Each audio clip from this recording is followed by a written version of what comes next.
రూతుకున్న ఆ యథార్థతను బట్టి దేవుడు ఏం చేశాడండి? తనను కూడా కాపాడాడు. ఎలా కాపాడాడండి రూతుని అని మీరు అనుకోవచ్చు. ఎలా కాపాడాడని మనం అనుకోవచ్చు కూడా దేవుడి పిల్లలారా.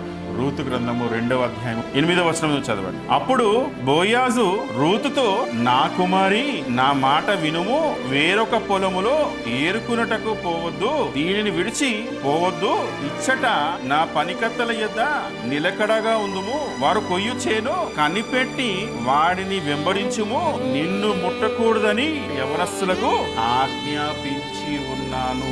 ఎవరికంటానండి? యవనస్తులకు. బోయాజు ఒకవేళ గనక రూతు గనక వెళ్ళి వేరే పొలాల్లో వేరుకుందనుకోండి, ఏం జరిగే ప్రమాదం ఉంది? యవనస్తులు వచ్చి ఆమెని ఏదో చేసే ప్రమాదం ఇక్కడ పొంచి ఉంది కదా. కానీ దేవుడు ఏం చేశాడండి? ఇక్కడ రూతుని బోయాజు చేత ఆమెని కాపాడాడు.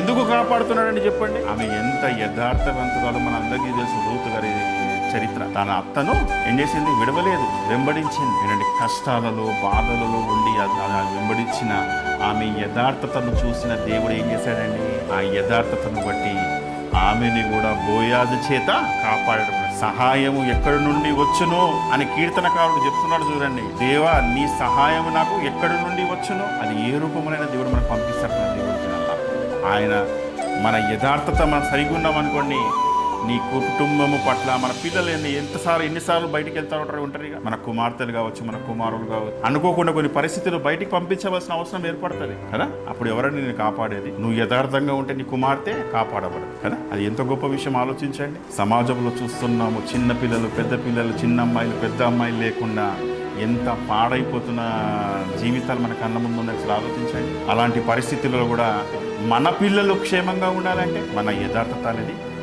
చాలా ప్రాముఖ్యమైన దేవుడి పిల్లల. ఇక్కడ రూతుని కాపాడినట్టుగా దేవుడు మనల్ని కూడా కాపాడతాడు. ఎవరినో ఒకరిని వాడుకుంటాడు. ఆ సమయంలో నీకు వారి ద్వారా నీకు రక్షణ కలిగిస్తాడు కూడా దేవుడి పిల్లల. దాని విషయంలో మనిషి ఇక్కడ బోయాజు గొప్పతనం ఏం కాదు. ఎవరి గొప్పతనము? దేవుని గొప్పతనము.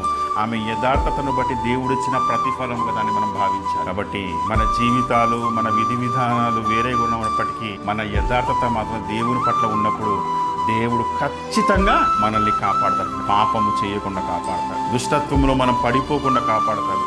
అన్ని విధాలుగా దేవుడు తన మేలులతో మనకు నింపుతాడు.